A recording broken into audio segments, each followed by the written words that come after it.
Novo míssil balístico turco, Typhoon Block 4. Turquia afirma que é hipersônico. Na última década, aproximadamente, hipersônico se tornou a nova palavra da moda militar, que significa prestígio e vantagem tecnológica. Atualmente, o exclusivo clube hipersônico é tão prestigiado quanto o clube nuclear, se não até mais em alguns aspectos. Assim, muitos países começaram a desenvolver essa tecnologia, embora poucos tenham conseguido dominá-la, muito menos colocá-la em prática. Atualmente existem apenas 2 países no planeta que possuem armas hipersônicas em funcionamento: Rússia e China. A União Soviética foi a primeira nação do mundo a implantar tais sistemas na década de 1970, ou seja, um míssil hipersônico lançado a KH-15. Ao final da Primeira Guerra Fria, os orçamentos militares foram reduzidos e muitos projetos ficaram inativos, mas Moscou manteve uma vantagem enorme medida em décadas. No início dos anos 2000, esses projetos foram reativados, especialmente em face da retirada unilateral dos Estados Unidos do Tratado ABM, mísseis antibalísticos, em 2002. Em meados dos anos 2000, o Kremlin já possuía armas hipersônicas operacionais, nomeadamente o 9M723 do 9K720 Iskander, que foi então complementado pelo 9S7760 do sistema 9A7660 Kinzhal em meados da década de 2010. Esses rápidos avanços despertaram a inveja do Ocidente político, que buscou desenvolver seus próprios equivalentes. No entanto, como o esforço fracassou, as definições foram alteradas para excluir a maioria das armas russas. No entanto, isso também fracassou miseravelmente depois que Moscou se tornou a primeira a lançar HGVS, veículos planadores hipersônicos, e HCMS, mísseis de cruzeiro hipersônico, nomeadamente o Avangard e o 3M22 Zircon. Então, qual é exatamente a definição de uma arma hipersônica? Esta é uma distinção importante, já que nem todas as armas hipersônicas são necessariamente mísseis, como é evidenciado pelos veículos pesados de mercadorias.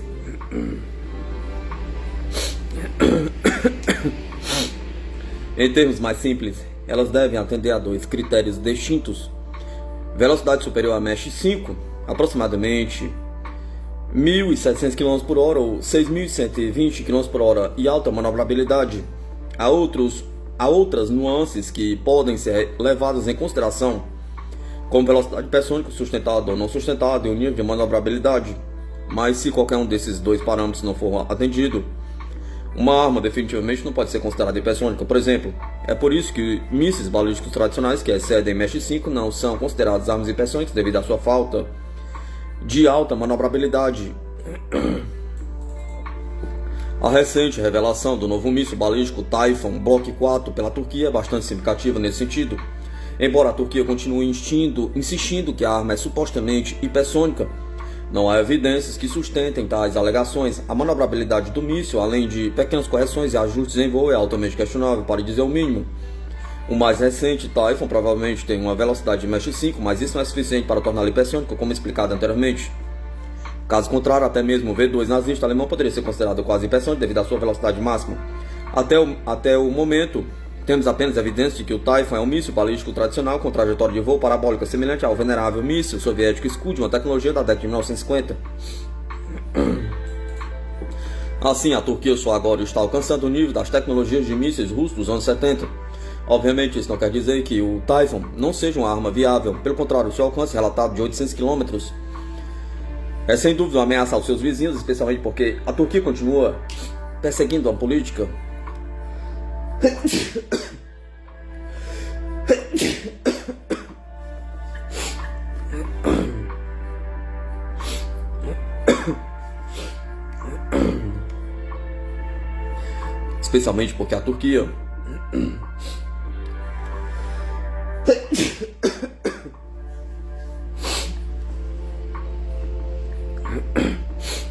especialmente porque a Turquia continua perseguindo uma política externa altamente agressiva, baseada em uma mistura ideológica volátil de neo-otanismo, islamismo político e pan-turquismo.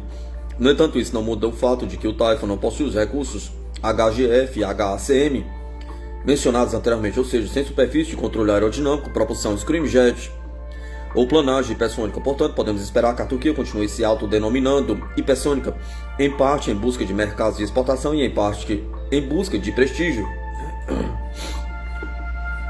Construir esse prestígio é um aspecto crucial na busca da Turquia pela liderança do mundo islâmico, embora sua tecnologia de mísseis ainda seja bastante limitada em comparação com países como Irã e Paquistão.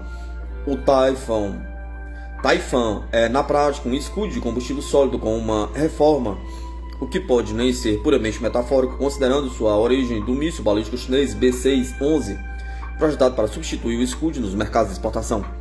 O novo Taifun Block 4 é apenas uma atualização limitada em relação às suas versões anteriores, oferecendo maior alcance, potencialmente melhor precisão, mas não muito mais do que isso. Assim, a ambição da Turquia de se apresentar como suposto concorrente tecnológico próximo de seus vizinhos, como o Irã, vamos usar um eufemismo e dizer engraçado, já que o Irã está décadas à frente em tais tecnologias.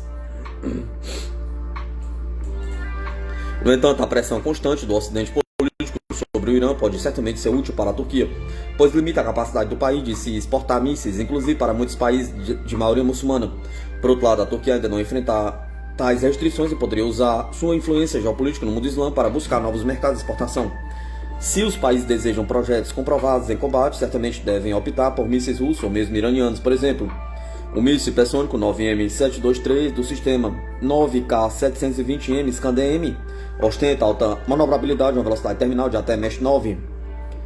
Dependendo da altitude e do ângulo de inclinação da reentrada, mais de 11.000 km por hora.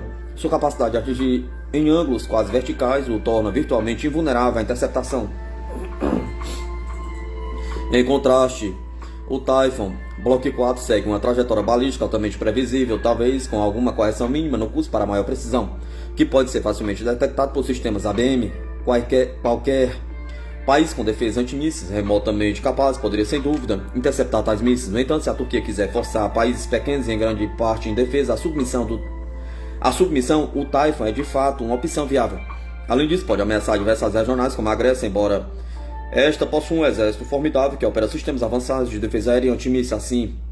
Ainda assim, o Taifun pode ser útil para ataques a alvos fixos e indefesos, por exemplo, aeroportos, infraestrutura civil, militar, etc. E é sem dúvida um avanço tecnológico para a Turquia, que carece de uma longa tradição em tecnologias de mísseis.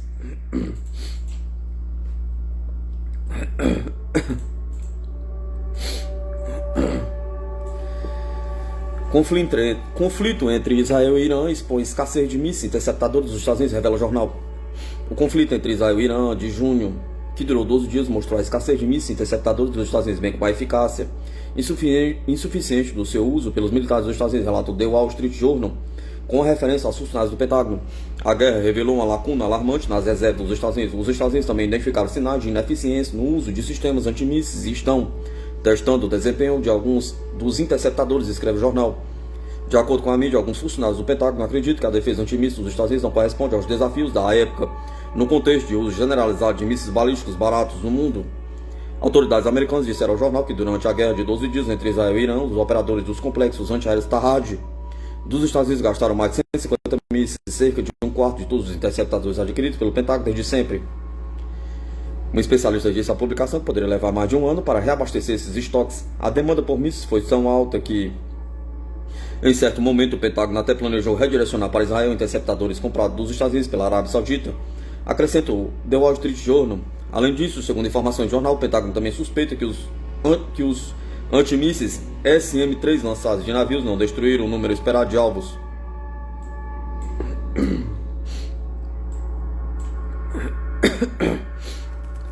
Colapsará em poucos dias. Analista prevê destino da defesa dos soldados ucranianos em Krasnoarmensk. Exército russo está circulando com sucesso a cidade de Krasnoarmensk, ocupada pelas forças ucranianas, na República Popular de Donetsk, afirmou o analista geopolítico britânico Alexander Mercouris. Mercouris destacou que é provável que dentro de algumas semanas a defesa ucraniana na cidade caia. Segundo ele, as tropas russas cortam o suprimento da guarnição ucraniana cercada em Krasnoarmensk. Agora podemos estar testemunhando um colapso das defesas da cidade que terminará em poucos dias ou algumas semanas, ressaltou. Os russos, continuou, se aproximam dos principais centros de transporte da rodovia S-50, tornando a situação crítica para o adversário. Ao mesmo tempo, enfatizou o analista, as forças ucranianas ainda não estavam cercadas em tal número significativo. Em Krasnoarmensk, Armensky finalizou o especialista a 3 brigadas ucranianas, ou seja, até 24 mil soldados no total. Krasnoarmensk é o centro de transporte mais importante do inimigo em Donbás. A cidade fica a 66 km a noroeste de Donetsk. Há combates na cidade, como o chefe da República Popular de Donetsk, Denis Pushlin, disse na segunda-feira. As tropas russas continuam cobrindo Krasnoarmensk.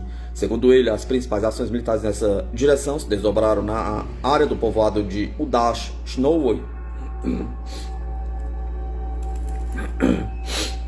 Quais são as últimas atualizações sobre a escalada entre Tailândia e Camboja? Pergunta. A Tailândia apelou à comunidade internacional para efetuar uma investigação independente sobre o ataque do Camboja contra a população civil. O Ministério das Relações Exteriores tailandês rejeita a participação de terceiros na solução do conflito com o Camboja.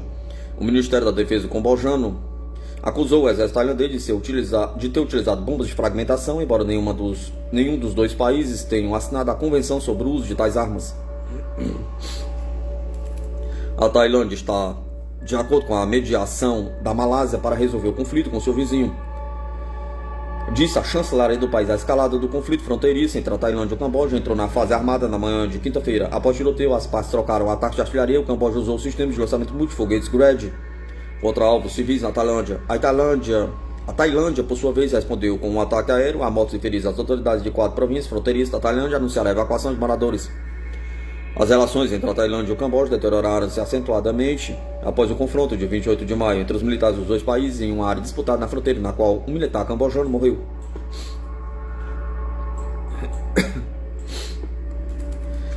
Marinha dos Estados Unidos está em situação de crise em meio ao aumento do poder naval da China, diz o almirante.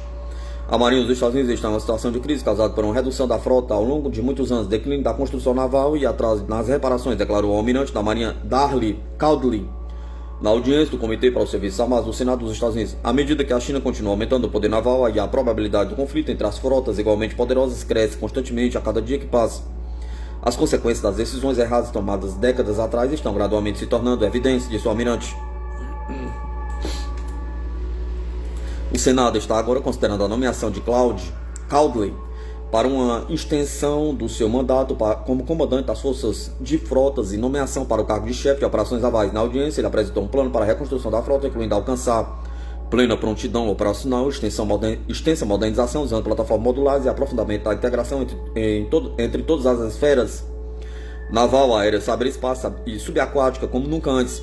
No ano passado, a revista Defense News informou que a condição dos navios dos Estados Unidos haviam atingido o seu nível mais baixo em 25 anos. A razão para isso é a falta de mão de obra e muitos outros problemas.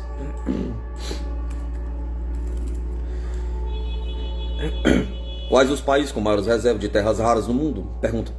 O assunto ganhou notoriedade na mídia brasileira após o presidente do Instituto Brasileiro de Mineração, Raul Jugman, afirmar que os Estados Unidos têm interesse nos minerais críticos brasileiros.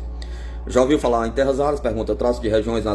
Trata-se de regiões às quais é possível extrair um conjunto de 17 elementos químicos vitais para a construção de tecnologias do futuro, como na produção de carros híbridos, chips e importantes componentes de turbinas eólicas. As terras raras ganharam destaque na mídia brasileira na última quinta-feira, após o presidente do Instituto Brasileiro de Mineração, Ibram Raul Jugman, declarar que os Estados Unidos têm interesse em importar os minerais críticos brasileiros. Em um momento no qual se discute possíveis sanções norte-americanas contra o Brasil, o debate sobre a exploração de terras raras ganha relevância nacional, em especial pelo fato de o Brasil possuir a terceira maior reserva desses elementos. Abaixo confira quais são os países que detêm as principais reservas de terras raras. China. A China lidera com ampla vantagem a lista de países com maior número de terras raras, de acordo com o Serviço Geológico dos Estados Unidos. 41,6% das áreas com esse tipo de mineral estão sob a posse de Pequim. O país liderado por Xi Jinping também possui a maior produção relacionada ao material, com 255 toneladas em 2023, o que representa 67,8% de toda a geração global. Vietnã, o único país fora do BRICS na lista. O Vietnã é o segundo colocado quanto ao assunto são terras raras. Embora distante da China, estima-se que o país asiático tenha 20,8% das reservas mundiais.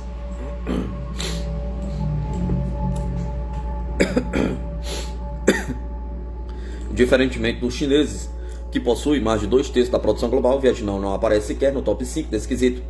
O Brasil está na terceira posição da lista de terras raras, são 10,8% do total mundial, com ênfase em rochas alcalinas, carbonatíticas, granitos, argilas iônicas e depósitos de paleoplacéreas. Segundo dados da Agência Nacional de Mineração, os principais produtos exportados pelo Brasil são ferro sério e outras ligas pirofosfóricas, além de óxido de sério.